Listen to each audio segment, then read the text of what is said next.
Number नहीं बढ़ रहा है। देखिए, नंबर नहीं बढ़ा, उसके पीछे कई सारा कारण होता है।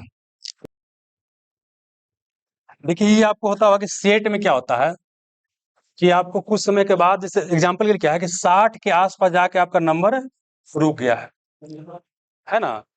तो इसके पीछे रीजन क्या होता है कि पहले समझिए क्या होता है, जब सेट लगाते हैं ना, तो सेट में नंबर कैसे बढ़ता है। अगर आपका तैयारी बहुत कम होता है, शुरुआती जब तैयारी करते हैं, तो आपको नंबर ऐसे बढ़ता है, मतलब बहुत तेजी से। ये बोल सकते हैं कि 40-45 नंबर के आसपास आपको ऐसे बढ़ेगा। इसके बाद नंबर क्या होगा, आपको धीरे धीरे ऐसे बढ़ेगा, धीरे धीरे बढ़ेगा। और 60 नंबर के आसपास जाने के बाद क्या है कि बिल्कुल आपको धीरे धीरे बढ़ेगा। और उसके बाद इतना ही नहीं, बोले कभी नंबर क्या होगा, फ्लक्चुएट करेगा, बढ़ेगा, कभी क्या होगा, घटेगा। अब ऐसी परिस्थिति में जानते हैं, आपको खुद को मूल्यांकन करना होता है कि कहाँ कहाँ क्या समस्या आ रहा है। जैसे क्वेश्चन पूछा गया है कि कोई आदमी का नाम ले लेते हैं, मान लेते क्या है, बोला है कि मौलवी अहमदुल्ला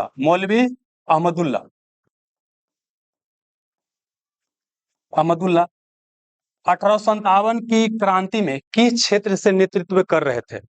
आपने 1857 में क्रांति पूरा पढ़ लिया होगा, ठीक ना। लेकिन अब क्या है कि 1857 में क्रांति पूरा पढ़ने की आपको आवश्यकता नहीं, क्योंकि सब आप जानते हैं, कहानी तो पूरा जानवे ना करते हैं। लेकिन अब क्या है कि आपको गलती कहाँ से क्वेश्चन हुआ, कौन क्षेत्र से कौन नेतृत्व करता था। तो यहाँ पर आप जानते हैं क्या करना होता है, अपना कमी लिखना होता है। और देखिए क्या होता है, हम लोग क्या होता है कि अपना कमी नहीं लिखते हैं, अपना कमी का आप डायरी बनाते चलिए। एक स्टेज पर 60 के आसपास आ गया नंबर, इसका मतलब का तैयारी ठीक ठाक है। अब यहाँ पर क्या करना होता है कि अपना कमी का एक डायरी बनाइए, कहाँ कहाँ से क्वेश्चन गलती हो रहा है। जैसे यहाँ पर क्या हो गया कि 1857 के क्रांति और नेतृत्व करता है, मतलब बोल सकते हैं 1857 लिख लीजिएगा, और क्या, नेतृत्व करता है। ये क्या करना आपको, पढ़ना। ये क्या करना आपको, पढ़ना। उस तरह से मान लेते हैं कि क्वेश्चन पूछा गया है प्रोटोकॉल से पूछा गया है। तो मोन्टियोल प्रोटोकॉल, कार्जेना प्रोटोकॉल अब सब बच्चा जान लेता है ना। अब आपसे क्वेश्चन नहीं पूछा गया, अब क्वेश्चन पूछेगा आपको प्रोटोकॉल के अंदर से, क्वेश्चन पूछेगा प्रोटोकॉल के अंदर से पूछेगा, ऐसा पूछेगा कि कार्जेना प्रोटोकॉल कब से लागू हुआ। कार्जेना प्रोटोकॉल जो है, प्रोटोकॉल कब से लागू हुआ है।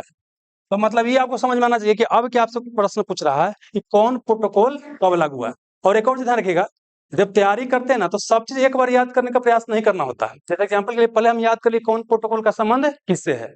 अब अगला बार आएंगे तो फिर क्या करेंगे, कौन प्रोटोकॉल कब लागू हुआ। अब आजकल ऐसा प्रश्न जो है एग्जाम में पूछा जा रहा है, अभी बिहार में अलग अलग एग्जाम हुआ है, उसमें देखा गया है कि ऐसा क्वेश्चन पूछना शुरू कर दिया है कि कब संधि लागू हुआ है। इस तरह से हो गया है ना। उस तरह से क्या है, कोई भी मतलब कहने का मतलब क्या है ना कि अब अंतिम समय में क्या है कि आपको खुद का कमी का लिस्ट बनाना होगा, ठीक है ना।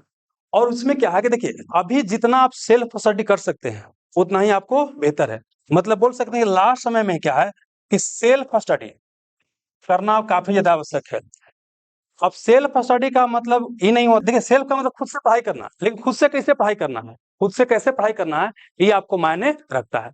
तो मान लेते क्या है कि समझिए कि सेल्फ स्टडी कर रहे हैं, आप कमी आपको पता चल गया, कमी पता चल गया क्या, समझिए एग्जाम्पल के लिए टॉपिक लेते हैं कि अभी क्या है कि इस तरह से क्वेश्चन बड़ी पूछ रहा है कि भारत का प्लास्टिक मैन कौन है, भारत का जल पुरुष किसे बोलते हैं, भारत का रेलवे मैन किसे बोलते हैं। इस तरह क्वेश्चन बढ़ जा रहा है, भारत का टाइगर मैन किसे कहते हैं, ठीक है ना। हाँ, तो मान लेते क्या है कि ये आ गया, ये पता चली कमी है कि यहाँ अलग अलग उपनाम पर्यावरण वाला पूछ रहा है, हमसे नहीं बन रहा है। अगर कोई क्या है, कोई वीडियो यूट्यूब पर बनेले है, किसी भाई ऐसा नहीं, किसी के एक के पीछे नहीं भागना, जहां से भी मिल जाए क्या करना है, वो वीडियो आपको देख लेना है, भर ही पढ़ना है, ठीक ना। लेकिन क्या करना, वीडियो क्या करना आपको देख लेना, उससे क्या होगा, आपका टॉपिक क्या हो जाएगा, पूरा कवर हो जाएगा। तो ऐसे ही देखना, जहां जहां भी कमी आपको है, वो कमी का क्या लिस्ट बनाना है, और लिस्ट के अनुसार क्या करना है, वो कमी को पूरा कर जाना है। तो ये हो गया, टिक लगा देंगे, हो गया है ना, ये हो गया, टिक लगा देंगे, ये हो गया। ऐसे कीजिएगा ना, तो आपका नंबर क्या हो जाएगा, बढ़ जाएगा, ठीक है ना। और देखिए, यहाँ ऑफलाइन टेस्ट करवाने का उद्देश्य क्या था। एक तो देखिए, घर में भी एक टेस्ट मारा जाता है, एक क्या होता है कि यहाँ पर बनाना होता है, दोनों में क्या होता है, आपको अंतर होता है। तो पढ़ना आपको घर से खुद है, अब कोचिंग में पढ़ाई करने के फेर में नहीं रहना है अंतिम समय में। लेकिन टेस्ट वगैरह देने के लिए आप चाहे तो टेस्ट दे सकते हैं, वो आपको डिसाइड करना है कि भाई ऑफलाइन टेस्ट देने में बेनिफिट है तो टेस्ट देंगे, अगर लगता है कि बेनिफिट नहीं है तो टेस्ट देने के यहाँ पर आवश्यकता आपको नहीं है। एकदम क्लियर रखिएगा, मतलब आप ही को डिसाइड करना है कहाँ बेनिफिट हो रहा है, ठीक ना। अच्छा, एक और चीज क्या है, बीच बीच में अभी फुल लेंथ टेस्ट भी देते रहिएगा, फुल लेंथ टेस्ट भी देते रहिएगा। और फुल लेंथ टेस्ट जो है, आप चाहे तो एक सप्ताह पहले छोड़ सकते हैं, एक सप्ताह पहले आप छोड़ सकते हैं, लेकिन अभी देते रहिएगा। अच्छा, फुल एंड टेस्ट जब दीजिएगा, ठीक ना, तो वहां पर भी जिससे बता रहे हैं कि कमी का अपना क्या लिस्ट बना चलिएगा और उसको अपना देखते चलिएगा। टॉपिक वगैरह जो भी नोट्स वगैरह जिनका भी पढ़ रहे हैं, अब नया नोट्स के फेर में नहीं रहना। जहां भी पढ़ रहे हैं, जिन सर के पास भी पढ़ रहे हैं, वही नोट्स से क्या करना है आपको, मल्टीपल टाइम पढ़ना है, ठीक ना। और वही में कोई नया मतलब क्वेश्चन मिल जा रहा है तो अपना उसको लिख लेंगे कि भाई नया क्वेश्चन है, उसको फिर अपना बनाएंगे, ठीक है ना। चलिए, एक और चीज क्या है कि एक दिन और हम क्या कर रहे हैं, आपको एग्जाम के जैसा आपको जो क्वेश्चन पूछा जाता है सेम टू सेम पैटर्न पर और मैक्सिमम चीज को कवर करते हुए, मतलब बिहार द्वारा का जो भी सिलेबस है उसको कवर करते हुए आपको 5 जनवरी को, कितना, 5 जनवरी को आपको एक हम फुल एंड टेस्ट करवा रहे हैं। इससे क्या होगा ना कि आपको पता चल जाएगा कि कहाँ कहाँ भी आपको समस्या आ रहा है। हम प्रयास करेंगे 100 क्वेश्चन के अंदर में क्या करेंगे, पूरा का पूरा टॉपिक कवर करने का प्रयास करेंगे, है ना, जितना हो सकता है करने का प्रयास करेंगे। जैसे इसमें भी करेंगे, यही क्वेश्चन में 4 क्वेश्चन दे देंगे। जैसे पहला क्वेश्चन इसमें देखिएगा, कुछ क्वेश्चन दिया गया था और पहला क्वेश्चन इसमें हम टफ इसलिए दिए हैं कि कई बार क्या होता है एग्जाम में आप जाइएगा ना तो क्या होगा, पीछे एकदम आसान होगा, अब पहले ही क्या होगा, टफ होगा। अब पहले में लग गए, काम गड़बड़ हो गया। एग्जाम इस चीज का आपको ध्यान रखना है कि जैसे क्वेश्चन जहां पर भी क्या है कंफ्यूजन करने वाला पैदा हुआ, उसके ऊपर ध्यान नहीं देना है, उससे सीधे क्या कीजिए, गोल गिनिए, आगे बढ़ जाइए। सब क्वेश्चन का समान मार्क्स है, ऐसा नहीं कि क्वेश्चन बना दीजिएगा तो आपको ज्यादा मार्क्स मिल जाएगा। सब क्वेश्चन क्या है, समान मार्क्स है। लेकिन कई बार ऐसा देखा जाता है कि शुरू में 10 क्वेश्चन क्या आपको बहुत ही टफ मिल गया, टफ मिल गया तो इसको फेरे में नहीं रहना, सीधे आगे बढ़ जाइए, सीधे क्या कीजिए, आगे बढ़। जहां क्वेश्चन कोई भी फंसाता है आपको आगे बढ़ जाना है, ऐसे घेर कर रखिए, लास्ट में फिर क्या कीजिए, देखिए। और एक और चीज क्या है, बिहार द्रोह का एग्जाम क्या होता है, 100 क्वेश्चन रहता है, 2 घंटा समय मिलता है। अगर आप डेली सेट बनाइएगा ना तो 45 मिनट ज्यादा का नहीं रहता सेट, है कि नहीं, 45 मिनट में आसानी से आप बना सकते हैं। हालांकि अभी देखा जा रहा है बिहार द्रोह एग्जाम में कुछ जो है स्टेटमेंट बेस्ड क्वेश्चन भी डालना आपको शुरू कर दिया है, पहले नहीं डालता था, लेकिन स्टेटमेंट बेस्ड क्वेश्चन डालना आपको शुरू हो गया, ठीक है ना। तो उसके लिए भी आपको मेंटली क्या रहना है, आपको प्रिपेयर रहना है, ठीक है ना। और 5 तारीख की आपको टेस्ट करवाएंगे, आप जरूर दीजिएगा, आपके लिए बहुत बेनिफिट करेगा, ठीक है ना। तो जो दोस्त आप बोले कि सेट में नंबर कम आता है, तो सेट में नंबर कम आता है ना तो वहां आपको कम ही लिखना पड़ेगा।